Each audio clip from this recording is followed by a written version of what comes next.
Monsieur le Président, je joins ma voix à celle des orateurs qui m'ont précédé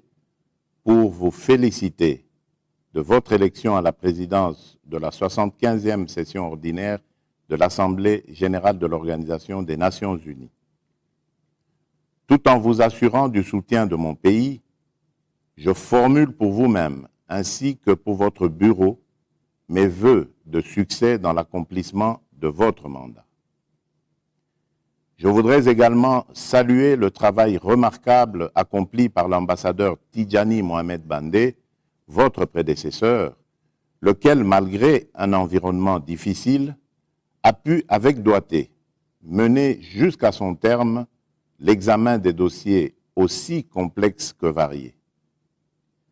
Je tiens à réitérer la confiance de mon pays dans l'action et les efforts que le secrétaire général, M. Antonio Guterres, déploie depuis son avènement à la tête de notre organisation. Monsieur le Président, nous tenons cette 75e session de l'Assemblée générale dans un contexte exceptionnel et particulièrement difficile, marqué par la maladie à coronavirus, une pandémie qui a causé d'innombrables pertes en vies humaines, a perturbé nos économies et a freiné la réalisation de nos efforts pour réduire la pauvreté, maintenir la paix et la sécurité internationale, garantir la justice et les droits humains, favoriser le progrès social tout en protégeant l'environnement. Face à cette menace mondiale, chaque pays a su montrer une forte capacité de résilience et trouver en son fort intérieur les manières les plus inventives pour sensibiliser et protéger sa population, tout en coopérant avec le reste du monde, soit pour tirer les leçons de l'expérience des autres, soit pour partager avec eux des progrès réalisés dans son propre pays par rapport à cette maladie. Dès la détection du premier cas de Covid-19 à Kinshasa le 10 mars 2020, mon gouvernement a immédiatement pris des mesures rapides et décisives pour contenir la propagation du virus. Et au regard de la gravité et la nature hautement contagieuse et mortelle de la pandémie, j'ai décrété l'état d'urgence sanitaire sur l'ensemble du territoire national après avoir créé une task force présidentielle et une cellule multisectorielle de riposte contre la Covid-19. Nous avons ainsi réussi à capitaliser les acquis de la gestion de l'épidémie d'Ebola pour améliorer nos capacités de riposte face à la pandémie de Covid-19 qui se chevauchait. Dans cette dynamique, le gouvernement a mis en place un comité multisectoriel et un secrétariat technique qui a élaboré un plan structuré de la riposte contre la Covid-19. Afin de relever les défis variés et complexes qui ont été entraînés par la pandémie dans les secteurs de la santé, de l'économie et de la sécurité, j'avais instruit ma task force ainsi que le gouvernement de travailler en étroite collaboration pour coordonner l'élaboration du programme multisectoriel d'urgence, d'atténuation des impacts de la pandémie, programme que j'ai personnellement lancé le 18 juin 2020. Je saisis cette opportunité pour exprimer toute ma gratitude pour l'assistance apportée à mon pays par les partenaires en ce moment particulièrement difficile et de solliciter de nouveau leur soutien aux efforts et aux mesures coordonnées prises à ce jour par mon gouvernement pour lutter contre la Covid-19 et au-delà. C'est ainsi que mon pays, la République démocratique du Congo, a pu réduire le taux de létalité de la pandémie de 10% dans les premiers jours à moins de 2,5% actuellement. La coordination multilatérale cohérente assurée par l'ONU en général et l'Organisation mondiale de la santé en particulier a notamment réussi à garantir une solidarité internationale véritable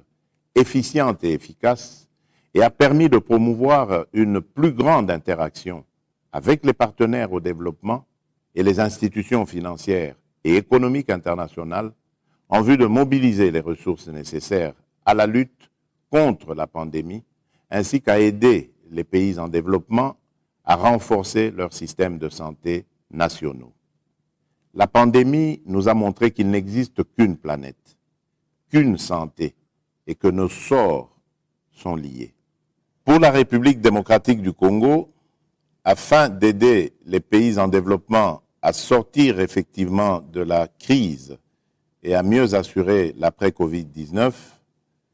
les efforts de la communauté internationale devraient inclure l'annulation et autres allègements du fardeau de la dette afin de leur permettre de mieux se reconstruire. Nous saluons les efforts et les mesures prises par le G20 et les institutions financières internationales en reportant les délais de paiement de la dette et les invitons à prendre d'autres décisions en vue de son annulation totale. Toutes ces mesures de soutien ou le financement supplémentaire des pays en développement ne devraient être liées à aucune conditionnalité et ne devraient pas non plus imposer d'entreprendre certaines réformes de politiques économiques telles que des mesures d'austérité. Aussi, je lance un appel à la communauté internationale à renforcer la solidarité internationale, les efforts conjoints, la coopération multilatérale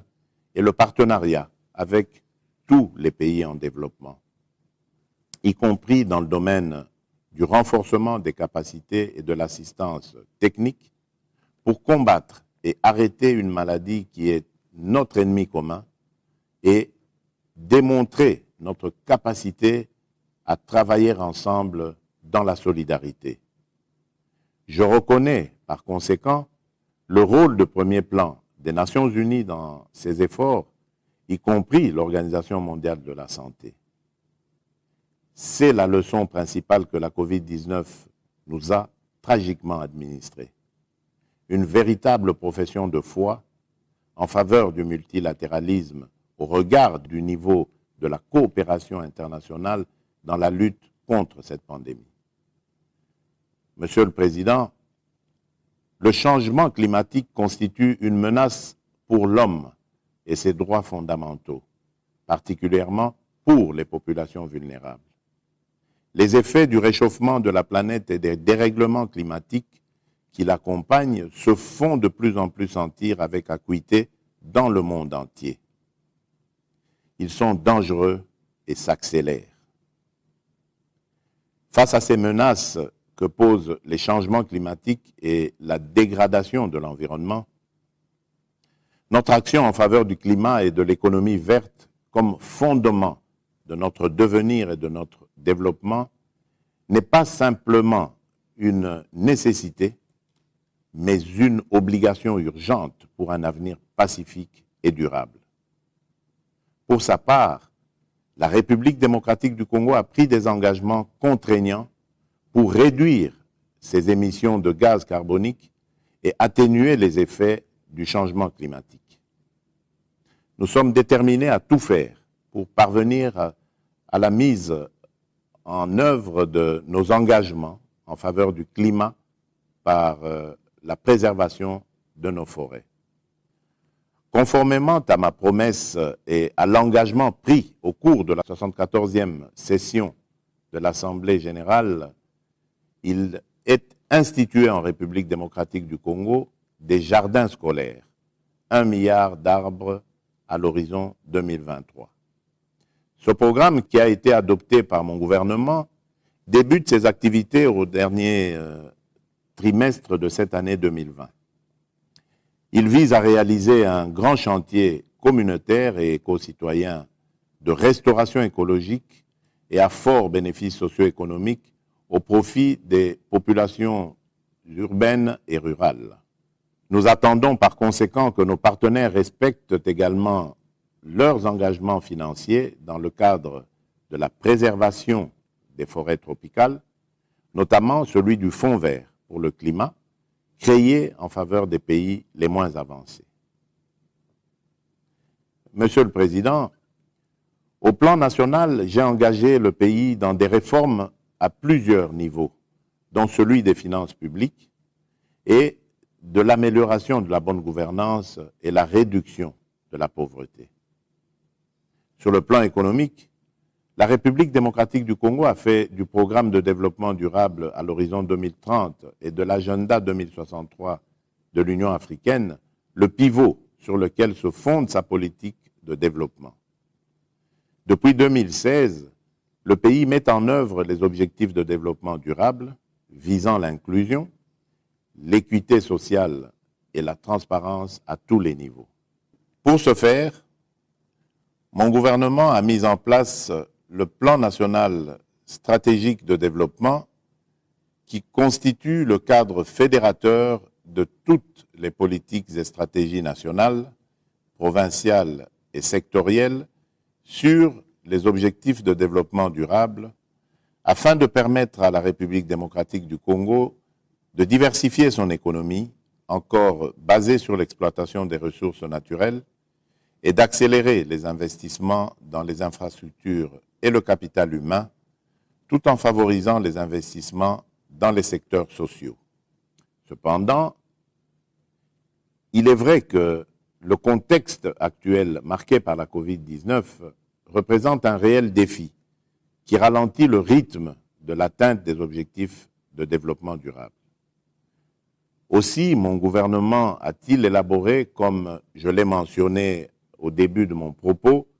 un programme multisectoriel d'urgence d'atténuation des impacts de la Covid-19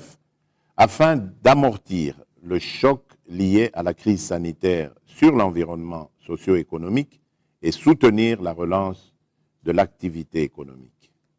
Monsieur le Président, la situation sécuritaire qui prévaut dans la partie orientale du pays demeure préoccupante. La paix n'y est pas encore totalement retrouvée. Certains éléments résiduels des groupes armés, aussi bien nationaux qu'étrangers, y sont encore actifs et continuent à semer la mort et la désolation. Ils s'attaquent non seulement aux éléments de nos forces armées, mais aussi aux soldats de la paix de la MONUSCO qui nous assurent de leur appui logistique ainsi qu'à la population civile. Tout cela dans le but de saper les efforts déployés par le gouvernement pour la stabilité de la République démocratique du Congo et de la région. Ces groupes armés pratiquent une guerre non conventionnelle et asymétrique.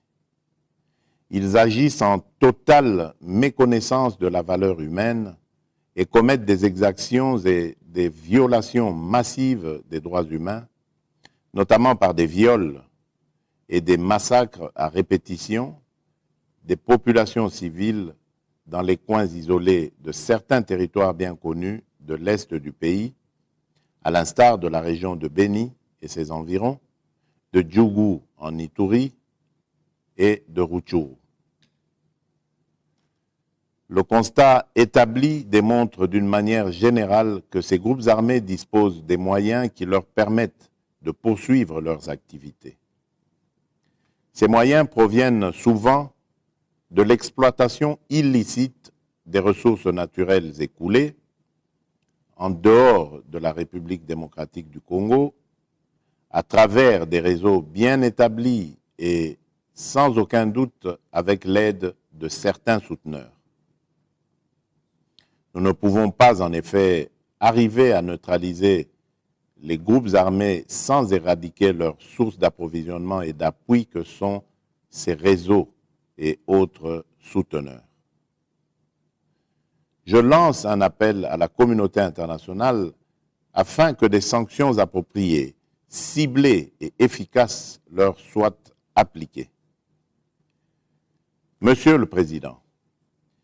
c'est dans ce contexte général que s'inscrivent la revue et le dialogue stratégique pour la transformation de la présence onusienne en République démocratique du Congo.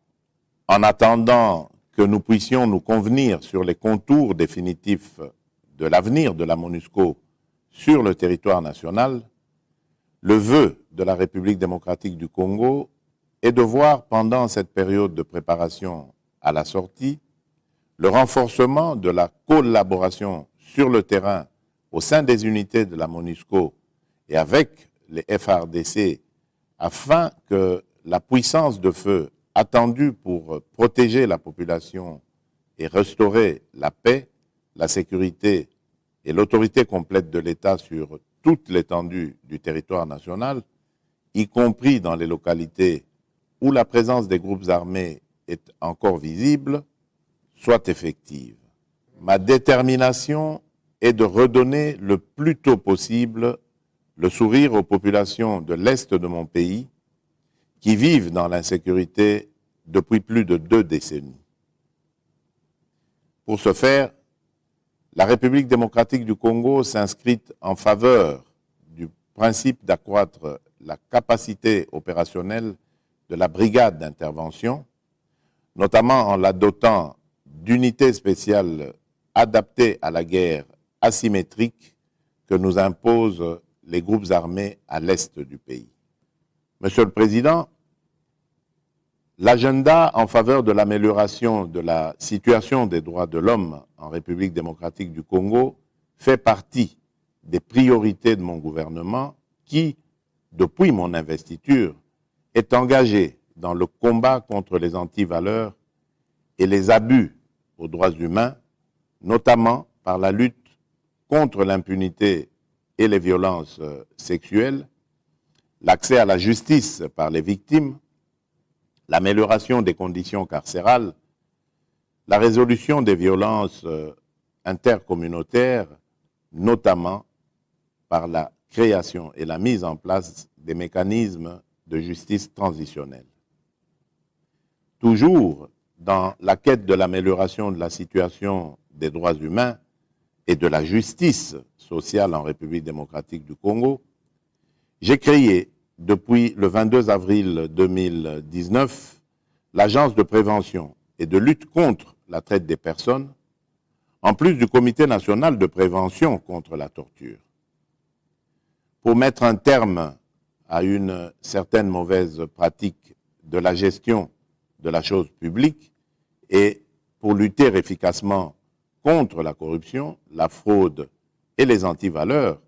j'ai créé une agence de prévention et de lutte contre la corruption qui va permettre de renforcer la politique de prévention de la corruption à l'égard des personnes en charge aussi bien de l'exécutif que du secteur privé. Monsieur le Président, depuis le début de mon mandat, je ne cesse d'accentuer les efforts de mon gouvernement en faveur de la promotion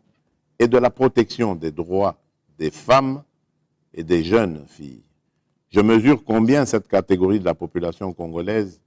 a particulièrement souffert des affres des années troubles que mon pays a traversées. C'est pour combattre toutes les formes de violence sexuelle et celles basées sur le genre que mon pays a mis en place plusieurs textes juridiques et administratifs et pris les initiatives importantes. Je suis conscient que, nonobstant ces innombrables efforts, le chantier demeure vaste dans ce domaine. Ma détermination à lutter en faveur des droits des femmes, des filles et des enfants reste grande.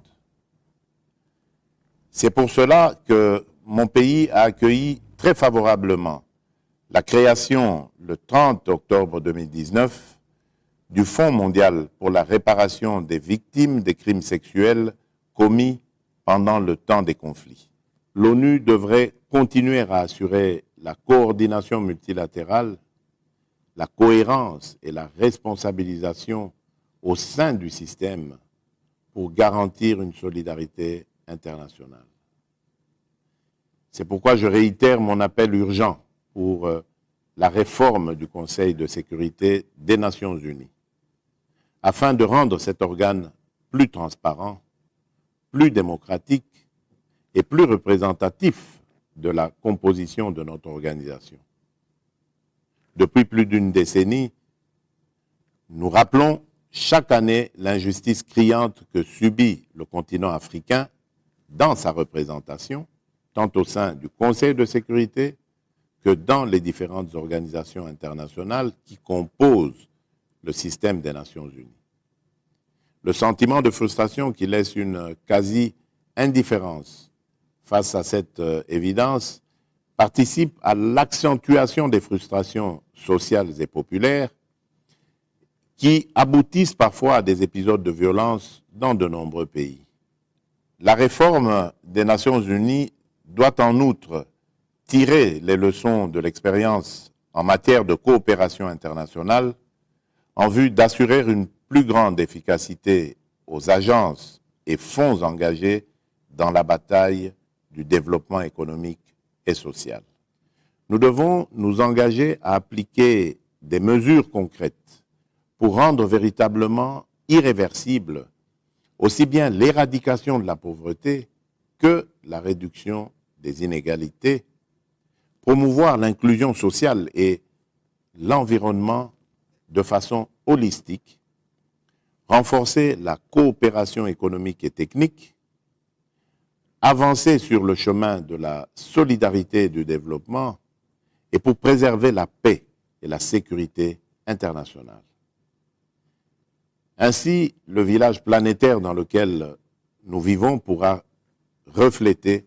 la solidarité internationale, le respect des droits humains et de l'environnement, ces valeurs qui nous caractérisent. Je vous remercie.